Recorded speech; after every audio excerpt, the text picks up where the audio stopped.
जुर्म कितना भी संगीन क्यों ना हो, गुनहगार कितना भी शातिर क्यों ना हो, हर गुनहगार अपने दामन पर छोड़ ही जाता है गुनाह की चीटें, क्योंकि गुनाह अपनी कहानी खुद देता है। आप देख रहे हैं गुनाह के छींटे शकील साजिद के साथ। नमस्कार।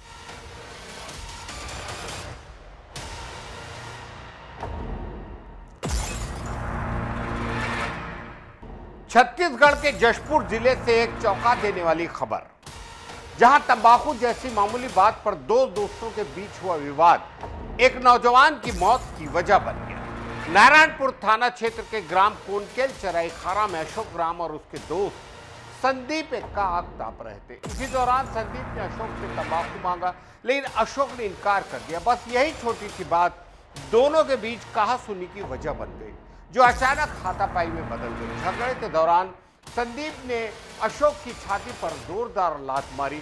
पुलिस ने त्वरित कार्रवाई करते हुए संदीप एक्का को गिरफ्तार कर लिया। पूछताछ में आरोपी ने अपना जुर्म कबूल कर लिया। पुलिस ने उसके खिलाफ केस दर्ज कर लिया है और उसे न्यायिक रिमांड पर जेल। पूरे गांव में सनसनी फैला दी इस घटना ने। लोग यकीन नहीं कर पा रहे हैं कि तंबाकू जैसे मामूली विवाद की वजह से एक व्यक्ति की जान चली जाए। देखिए ये खास रिपोर्ट। छत्तीसगढ़ के जसपुर जिले से एक चौंकाने वाली घटना सामने आई है, जहां मामूली कहासुनी ने एक युवक की जान ले ली।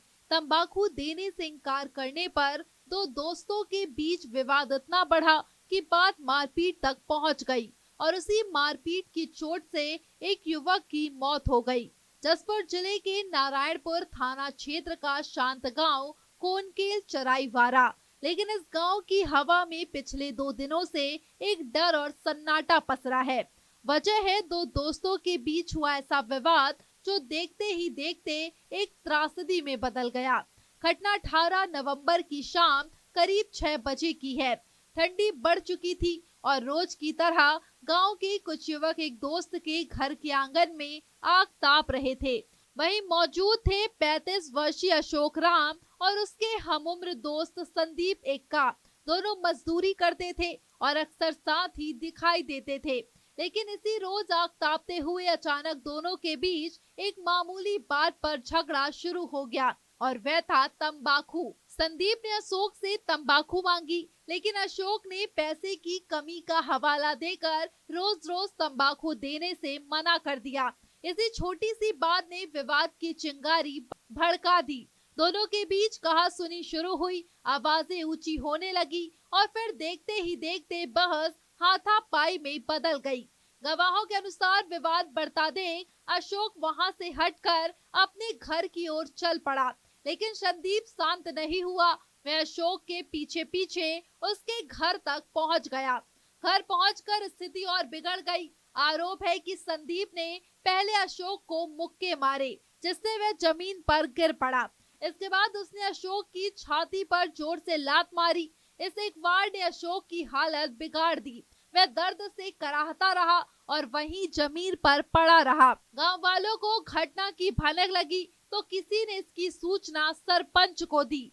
सरपंच मौके पर पहुंचे तो दर्द से तड़पते अशोक ने साफ साफ बताया कि संदीप एक्का ने उसके सीने में लात मारी, जिससे अशोक छाती में तेज दर्द सहता रहा।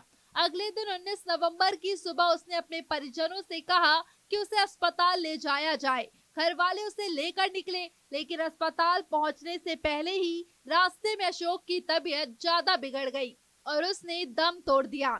अशोक की मौत की खबर के बाद गांव में शोक और गुस्से का माहौल बन गया। परिवार ने तुरंत थाना पहुंचकर रिपोर्ट दर्ज कराई। मृतक के चाचा विद्याधर राम ने पूरे मामले की शिकायत नारायणपुर थाने में दी।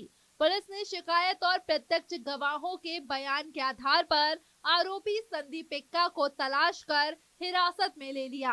पूछताछ में संदीप ने घटना को स्वीकार भी किया।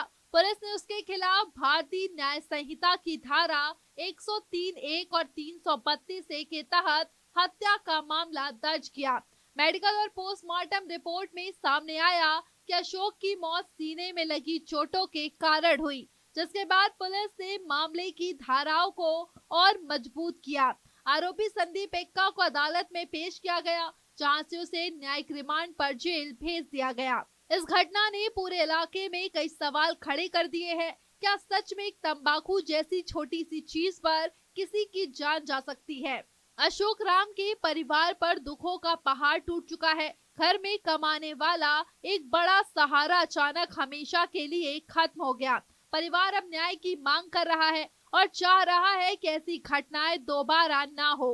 पुलिस ने इस मामले को गंभीरता से लिया है। थाने के अधिकारियों का कहना है कि गांव में हुई इस हिंसक घटना की पूरी जांच की जा रही है और अगर जांच में कोई और तथ्य सामने आता है तो धाराएं और कड़ी की जा सकती है। गांव के लोगों का कहना है कि शराब और गुस्से की वजह से छोटे छोटे विवादों का बड़ा रूप ले लेना आम हो रहा है। यह घटना उसी का एक दुखद उदाहरण है।